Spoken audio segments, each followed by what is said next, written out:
به المجيد والفرقان الحميد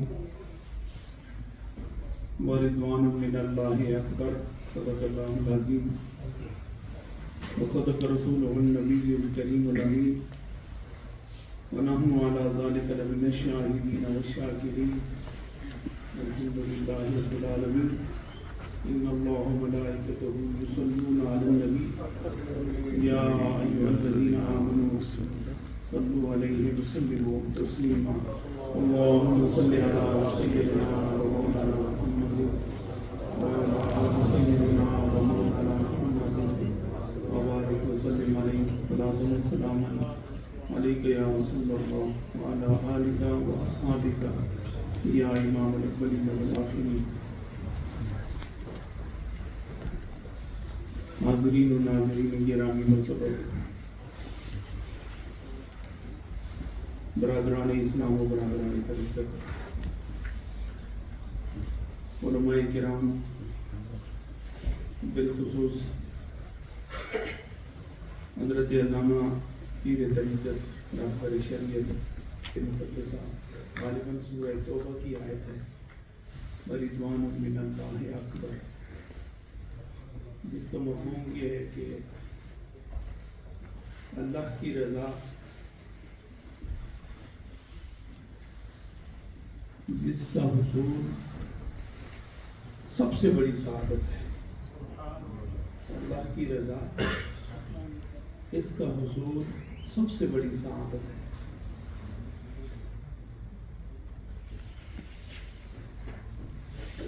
اللہ کی رضا کے لیے اس کی معرفت اور اس کی معرفت کے لیے محبت اور محبت کے لیے عبادت، عبادت کے لیے ایمان، ایمان کے لیے محبت رسول، یہ بنیادی اثاثہ ہے جو اللہ نے مخصوص لوگوں کے سعادت کا حصہ بنایا ہے. صوفیاء کرام انبیاء کے بعد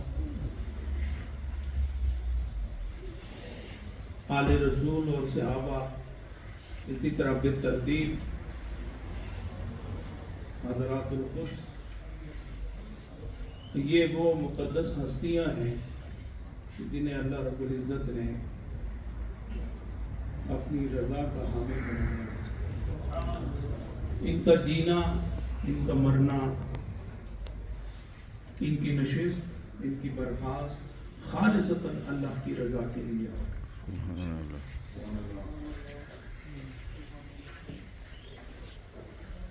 کوشش کرے انسان، حضور صلی اللہ علیہ وسلم نے ارشاد فرمایا کوشش کرے انسان 40 دن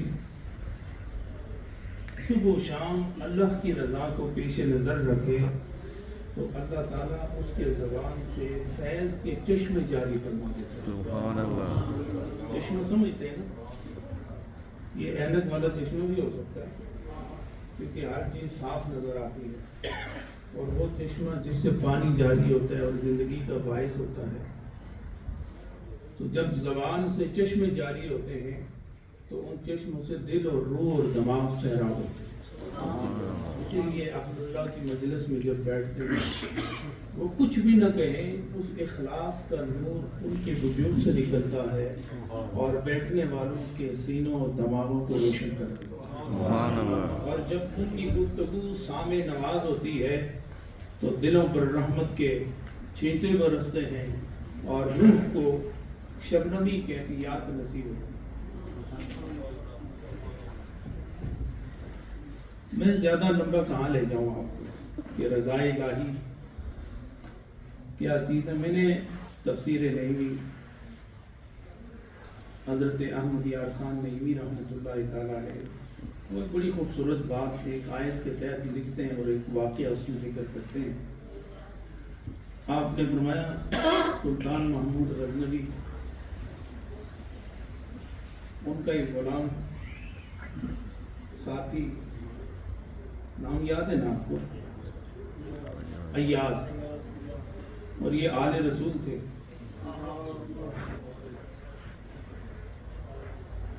آپ کا ایک ٹور مقرر ہوا کہ فلانے شہر کو دیکھنا ہے، تو سلطان محمود غزنوی نے اپنا ارادہ ترک کیا اور ساتھیوں کو کہا کہ میں نہیں جاؤں گا، میری جگہ ایاز جائیں گے۔ اب واقعے کو شروع سے لے کر آخر تک ذرا آپ ذہن میں رکھیں، پھر بندے کو پتہ چلتا ہے کہ اللہ کی رضا کس کو کہتے ہیں۔ جب آپ کا انتخاب ہوا حضرت ایاز کا رحمۃ اللہ تعالی علیہ کا، تو بادشاہ نے کہا میرا لباس میرے ایاز کو دیا جائے، شاہی لباس ایاز کو دیا جائے، وہ ہیرے وہ جواہرات وہ بھی دیے جائیں، جو خدم حشم وہ بھی دیے جائیں، اور جو میری سواری ہے وہ بھی میرے ایاز کو دیا جائے، اور اس پروٹوکول کو جو میرے ساتھ چلتا ہے وہ ایاز کے ساتھ رواں کیا جائے۔ اب جس شہر میں جانا تھا، پرانے شہر ہوتے تھے، ان شہروں کے چاروں طرف ایک فصیل ہوا کرتی تھی، اور اس فصیل کے اندر سارا شہر ہوتا تھا، اور اس فصیل کا ایک ہی دروازہ ہوتا تھا۔ اب جس نے جانا ہے تو اسی دروازے سے، جس نے آنا ہے تو بھی اسی دروازے سے۔ تو وہاں منادی کرا دی گئی کہ سلطان محمود غزنوی آ رہا ہے، اور پھر منادی کرائی کہ اب اس کا ندیم خاص، ہم سفر ہو، ہم نوالا ہو، ہم پیالہ، وہ آ رہے ہیں۔ تو انہیں دیکھنے کے لیے پورا شہر دروازے پہ اکٹھا ہو۔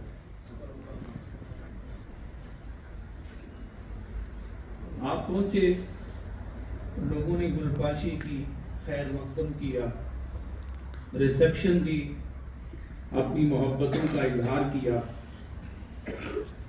گلے میں بھی ہار ڈالے اور کچھ پھول نچھاور بھی کیے، اور ان کی بلائیں لی، اور وہ پورے شہر کی وزٹ کر کے واپس چلے گئے، اور انہیں دیکھنے کے لیے پورا شہر وہاں اکٹھا تھا۔ اب انگلی رکھنے کی جگہ نہیں تھی، وزٹ کر کے چلے گئے۔ تو 2-3 ماہ کے بعد پھر گئے، تو جب وہاں پہنچے تو گلے میں جوتیوں کا ہار تھا، بالکل اپوزٹ تھا۔ تو کوئی بندہ ان کو دیکھنے کے لیے تیار نہیں، ایک نظر بھر دیکھنے کے لیے بھی کوئی تیار نہیں، نہ رک رہا ہے نہ دیکھ رہا۔ لیکن ایک آدمی نے دیکھا، تھوڑی دیر کے لیے رک گیا، تو قریب آیا۔ آپ کی توجہ ہے؟ قریب آیا، گلے میں جوتیوں کا ہار دیکھا، چہرے کی حالت بدلی ہوئی، رنگت پھری ہوئی، اور ہوائیاں چہرے پر اڑ رہی ہیں۔ قریب آ کے کان میں کہا تم وہی ہو؟ آپ کو بھی سمجھ آئی؟ تم وہی ہو؟ تو انہوں نے کہا ہاں میں وہی ہوں، وہ جس کے ساتھ سواری تھی، جس کے ساتھ لشکر تھا، جس کے ساتھ پورا پروٹوکول تھا، تم وہی ہو؟ کہا ہاں میں وہی ہوں۔ تم وہی ہو جس نے شاہی لباس پہنا تھا؟ ہاں میں وہی ہوں۔ تمہارے سر پر پورا تاج سجا تھا؟ تم وہی ہو؟ ہاں میں وہی ہوں۔ آج تمہارے گلے میں جوتیوں کا ہار ہے، پھر بھی وہی ہو؟ ہاں میں وہی ہوں۔ وَرِضْوَانٌ مِّنَ اللَّهِ أَكْبَرُ، یہ اللہ کی رضا بہت بڑی ہوتی ہے۔ اس کا مفہوم اسی دن سمجھ آیا کہ اللہ کی رضا کیسے بڑی ہوتی ہے۔ اس شخص نے سوال کیا کہ اے ایاز، وہ جو نظارہ تھا اس بارے میں تمہاری کیا رائے ہے، اور آج جو یہ نظارہ ہے اس بارے میں تمہاری کیا رائے ہے؟ تمہاری نظر میں اور نظر کے پیمانے میں اس کا کیا مقام ہے اور آج کا کیا مقام ہے؟ دونوں کو ملاؤ تو کیا تمہارا راز ہے، بتاؤ۔ بڑی کام کی بات انہوں نے بتائی، اور میں یہ سمجھتا ہوں کہ آج کی مجلس اور صبح میری روانگی ہے، یہی سبق مجھے اور آپ کو یاد رہے نا، تو میں یہ سمجھوں گا کہ میرے آنے کا سبق اور آپ کے یہاں آنے اور یاد کرنے کا یہ سبق یاد رہے تو میں یہ سمجھوں گا کہ میرا یہ سفر کامیاب ہے۔ بتاؤ بھائی، آج وہ والا منظر اور آج والا منظر، وہ روشنیوں والا سفر اور آج یہ اندھیرے کا منظر، کیا تمہاری رائے ہے؟ کیا تمہارا نتیجہ ہے؟ کنکلوژن کیا ہے؟ اس کا نتیجہ کیا ہے؟ تو انہوں نے فرمایا وہ جو منظر تھا نا، وہ تعز من تشاء کا نظارہ تھا، وہ تعز من تشاء کا نظارہ، اور آج یہ تذل من تشاء کا نظارہ، وہ عزتوں کا نظارہ تھا اور وہ دینے والا بھی اللہ ہے، اور یہ ذلتوں کا نظارہ ہے، یہ دینے والا بھی اللہ ہے۔ اور میں کنکلوژن یوں نکالتا ہوں کہ نہ وہ میرے اختیار میں ہے، نہ یہ میرے اختیار میں ہے۔ نعرہ تکبیر، نعرہ رسالت، نعرہ حیدری، نعرہ حیدری، نعرہ تحقیق، دربار عالیہ نعریہ شریف۔ تو کہاں پھر تم کیا کہنا چاہتے ہو؟ کہا وہ بھی میرے اختیار میں نہیں، یہ بھی میرے اختیار میں نہیں، وہ بھی میرے رب کے اختیار میں، یہ بھی میرے رب کے اختیار میں، وہ بھی میں نے قبول کر لیا، یہ بھی میں نے قبول کر لیا، یہ بھی رب کی رضا ہے، وہ بھی رب کی رضا ہے، میرا رب جس طرح راضی ہے میں بھی اس طرح راضی ہوں۔ حضرات گرامی، میں ایک اور بات آپ کو سناؤں، بڑی مزے کی مجھے یاد آئی ابھی۔ ایک کتاب ہے صاحبزادہ خورشید گیلانی رحمۃ اللہ تعالیٰ، انہوں نے لکھی، ان کی کتاب میں نے یہ واقعہ پڑھا اور میں نے ایک دو مقامات پہ بیان بھی کیا، اور ابھی پھر یاد آ رہا ہے تو میں بیان کر دیتا ہوں، زیادہ نہیں بٹھاؤں گا۔ خاموش ہیں اس کا مطلب ہے بات صحیح کی ہے۔ آپ لکھتے ہیں کہ حضرت عمر رضی اللہ تعالیٰ عنہ نے اپنے دور خلافت حضرت خالد بن ولید رضی اللہ تعالیٰ عنہ کو سپہ سالار کا عہدہ تھا، آپ نے ان کو فارغ کر دیا، کوئی عذر بھی نہیں، کوئی چارج شیٹ بھی نہیں، کوئی اعتراض بھی نہیں، کوئی ناراضگی نہیں۔ وہ بھی صحابی رسول، یہ بھی صحابی رسول، یہ عمر ہے، یہ کاتب وحی ہیں، دونوں پر لفظ صحابیت صادق آتی ہے اور دونوں کے درمیان کوئی رنجش بھی نہیں۔ تراہم رکعن سجدا یبتغون فضلا من اللہ ورضوانا، فرمایا تو دیکھے گا، تو قیامت تک آنے والے ہر مومن کو کہا تو دیکھے گا، تراہم رکعن سجدا، اگر دیکھنا ہے تو تم دیکھو، یا تو سجدہ کرتے ہوئے دیکھو یا رکوع کرتے ہوئے دیکھو۔ وہ یہ سارا عمل کیوں کرتے ہیں؟ یبتغون فضلا من اللہ ورضوانا، یا تو خدا کا فضل تلاش کرتے ہیں یا اس کی رضا تلاش کرتے ہیں۔ تو جو خدا کی رضا اور خدا کے فضل کے تلاش میں دونوں متفق و متحد ہوں، وہاں اختلاف آ سکتے ہیں؟ زور سے بولو۔ آج فرق پیدا کیا جا رہا ہے، یہ اور ہیں، وہ اور ہیں، وہ کہاں، یہ کہاں، یہ سارے یہ پیر۔ خدا کا غضب ہے ان لوگوں پر، خدا کی طرف سے پھٹکار ہے جو صحابوں میں فرق کرتے ہیں۔ لفظ صحابیت میں اول سے لے کر آخر صحابی تک سارے صحابی ہیں اور سارے ہمارے سر کے تاج ہیں، چاہے وہ صحابہ ہوں یا آل رسول ہوں، کیونکہ آل رسول، چونکہ رسول کے صحابہ ہونے میں صحابہ اور آل دونوں برابر ہیں۔ یہ غلط پیمانے لوگوں کو بتائے جا رہے ہیں۔ تو کیا فرمایا کہ دونوں صحابی، دونوں کے درمیان محمد الرسول اللہ والذین معہ اشداء علی الکفار رحماء بینہم، یہ آپس میں بہت رحم دل ہیں ایک دوسرے کے۔ انہوں نے ان کو فارغ کر دیا اور کوئی الزام بھی نہیں لگایا، کوئی ناراضگی کا اظہار بھی نہیں کیا۔ تو حضرت امیر، بتائیں نا کیا نام ہے؟ حضرت خالد بن ولید، یہ ذہن میں رکھیں، ایسے موقع بار بار یہ آپ کہیں بھی بیان کر سکتے ہیں، سنو تو اس اعتبار سے کہ وہ دل میں بھی بیٹھے اور کہیں بیان کرنا پڑ جائے تو آپ جھٹکے کے ساتھ اور بڑی محبت کے ساتھ آپ اس کو بیان بھی کریں۔ دونوں کے درمیان رنجش ہوئی تو حضرت خالد بن ولید سیدھے اپنی ہمشیرہ کے پاس چلے گئے، کہا میری بہن مجھے معذور کر دیا ہے۔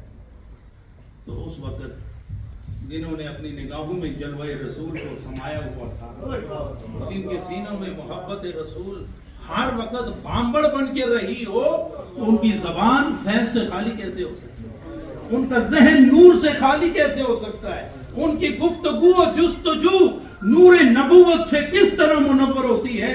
تو بہن نے اپنے بھائی کو کہا کہ اے میری ماں جائے، اے میرے بھائی، اگر تو یہ سمجھتا ہے کہ تو اللہ کے لیے نہیں، تو اپنی ذات اور اپنی قوم کے لیے لڑ رہا، تو پھر تو تیری بڑی بےزتی، بڑی توہین ہو، بڑی توہین ہو۔ لیکن اگر تو اللہ اور اس کی رضا کے لیے لڑتے تھے، سپہ سالار تھے، تو اب یہ ایک عام سپاہی کی طرح لڑنا شروع کر دو، رضا وہاں بھی ہے، رضا یہاں بھی۔ رضا خدا کی سپہ سالاری میں بھی ہے، اور ایک عام مجاہد بن کر جہاد کرنا، اس میں بھی خدا کی رضا موجود ہے۔ اگر خدا کی رضا وہاں بھی ہے تو یہاں بھی ہے۔ پہلے سب سے آگے بڑھ کر تم جہاد کیا کرتے تھے، اب سب سے آخر میں آ کر جہاد کرنا پڑ جائے تو رضا وہاں بھی ملے گی، یہاں بھی رضا۔ تو دل بڑا پرسکون ہو گیا، بات تو صحیح ہے، تو آپ دل پر کوئی بوجھ نہیں ہے۔ لیکن بعض لوگوں کے دلوں پر بڑا بوجھ ہے، علامہ صاحب بہت بوجھ ہے۔ وہ بوجھ اس لیے نہیں ہے کہ وہ صاحب، بلکہ بوجھ اس لیے ہے کہ ان کا اپنا مطلب نہیں پورا ہوتا، ان کا اپنا مسلک نہیں پورا ہوتا۔ لیکن جن کا مسلک اہل سنت و جماعت ہے، ان کو نہ پہلے بوجھ محسوس ہوا ہے، نہ آج بوجھ محسوس ہو رہا ہے۔